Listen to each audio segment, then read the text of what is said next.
Sa Raymar. Admit na naman si Bulinggit. May sir po siya. Kasi may sugat po siya. Yun po yung sugat niya. Tapos sobrang taas po ng lagnat niya. Natakot nga po ako at baka mag-convulsion ay huwag na lang po sana. Halos nagpo 41, 42 po yung ano niya. Bantayan po talaga. Sunod-sunod ang problema. Si papa niya nga nagagamot pa. Ayan, ito po yung kakapasok lang namin sa ward. Galing kami ng ER niyan. Ayan, kung napapansin niyo po, ginugupit ko na lang yung damit dyan ay bunso kasi hindi po siya pwede pagpara paiyakin. Ayan, hindi nga po siya dyan nakuhaan ng dugo kasi nagsusurukan na siya dyan. Ayan, natakot na nga kami dyan. Ayan. Kaya sabi nung nurse, ayan, gupitin na lang namin yung damit kabilaan para hindi na siya stress pa at huwag na magpara-iyak. Ayan, kung nakita niyo po, sobrang ano pa niya dyan, groggy. Ayan, monitor po yung lagay niya. Kasi sobrang taas ng lagnat niya, 42.5. Kaya may yung punas ko, sabi po sa amin nung nurse, anytime daw pwede siyang magtara. Kaya yung nervous ko ay grabe. Nayak nga po ako kanina kasi sa takot. Kinakabahan po. Ano? Lalaro-laro. Kanina po dun sa ER. Dun sa ER nagsuruka siya. Tapos hinahanapan siya ng dugo. Hirap na hirap kunan. Sabi ko, ay wag na muna. Nakiusap ako dun sa nurse na kung pwede. Ay wag na muna ang kuhaan kasi baka biglang magtara nga iiyak ng iyak. Tapos halos nahihirapan na. Tapos nagsuruka pa. Sabi ko, wag muna. Kaya pinapirma kami ng waiver. Sabi ay hindi kami pumapayag na kuha ng dugo. Sabi ko ay hindi muna po pansamantala. Pero pag tigil na po siya sa kaiiyak, tsaka na lang po. Kasi hirap pong sabayan ng time yung kasi grabe na po yung iyak niya. Tapos natatakot ako, ninenervous na ako dun. Kaya sabi ko ay patahain ko muna po kung pwede. Tapos pinapirma kami ng waiver. Tapos maya po bumalik din yung nurse at tahan man na si Bulinggit, yung bunso ko tahan man na. Ayan, nakuhaan na din po siya ng dugo. Pero yung nervous ko talaga kanina hindi maipaliwanag. Kaya naiyak na po ako sa ER kanina. Ano? Kung pagaling ikaw. Natakot po ako at bata po bagayan ako. Sunod-sunod ang problema namin. Grabe. At ito po yung eksena namin kinabukasan. Ayan, nagdala si Raymart ng lugaw. Tapos ayan, nagising na si Bunso. Medyo nahibunan na siya dyan nung time na yan. Kaya pinapakain ko. Kaming dalawa lang po dyan ng anak ko. Kasi si Raymart, bantay naman po dun sa panganay ko. Hindi naman pwedeng kaming dalawa yung nakapokus dyan sa Bunso. Tapos yung panganay ko ay kawawa naman sa bahay. Kaya sabi ko, kaya ko naman mag-isa dito basta may tubig, tapos may pagkain na okay na lang, okay na po yun. Kaya ayan, time na yan, pinapakain ko muna si Bulinggit dyan. Yung lagnat niya po, bumaba na ng 2 guhit, 40.5 na lang, pero yung takot ko nandyan pa rin, kaya mayat maya yung punas ko, yan, nakita niyo po may thermometer akong katabi. Sige-segundo yung thermometer ko sa kanya, tapos may kasama ako, may ano ako dyan, may katabing labakara na may tubig na may suka. Tapos yun, pinag ako siya nung pahidan para nga po bumaba yung ano niya, lagnat. Kaya, kasi natatakot ako baka mag-convulsion, mag-isa lang po pati ako.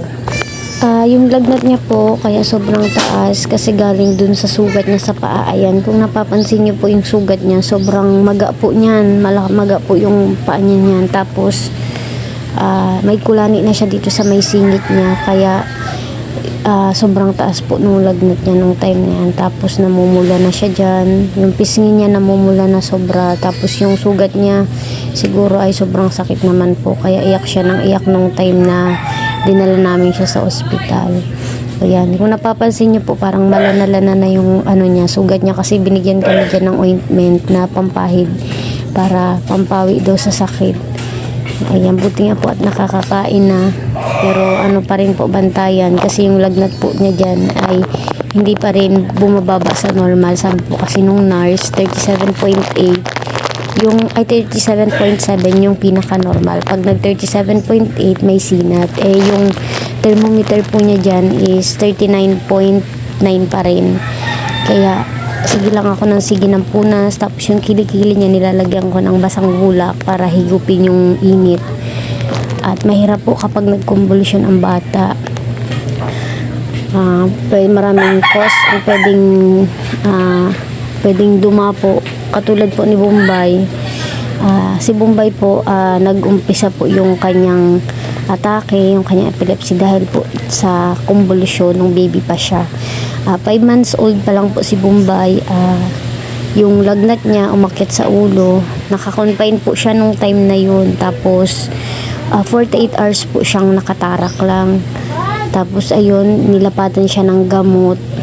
Tapos in-advise ng doktor kina mama at papa na magkakaroon daw ng side effect yung paggamot kay Bombay.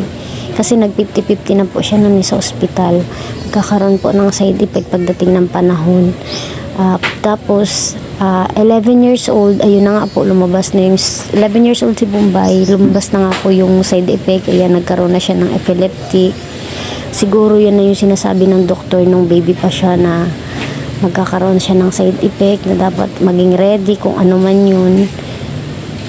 Kaya po nung time na kakapasok lang namin kay Bunso sa ospital, yung takot ko sobra kasi pinagdadasal ko na sana wag man mag-convulsion si baby, wag man magtarak. Buti nga po at malakas ang resistensya ni Bunso.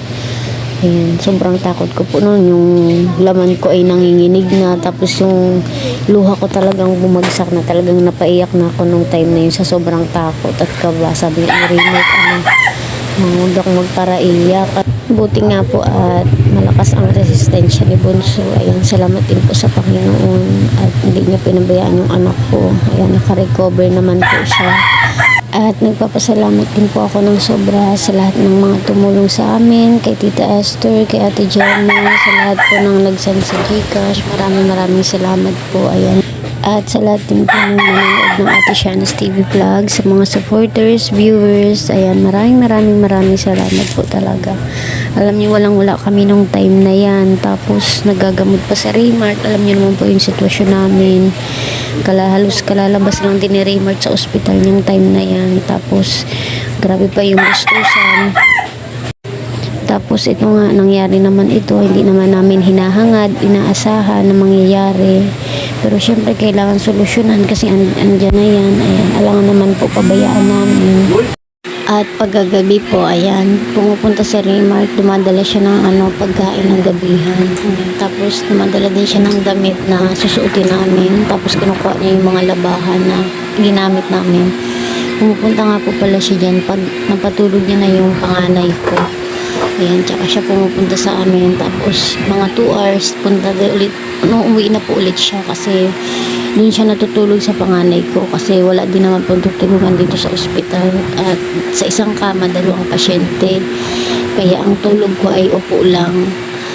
Kaya halos talaga sobrang pagod. Tapos puyat talaga. Ayan, nagpadala nga pala ako dyan ng pagkain kasi kapag madaling umaga, wala naman akong mauutusan na bumili. Kaya sabi ko, dalhan niya ako ng extra kanin, tapos tinapay, ayan. Para pag nagutom ako ng madaling umaga, may kukunin na lang ako.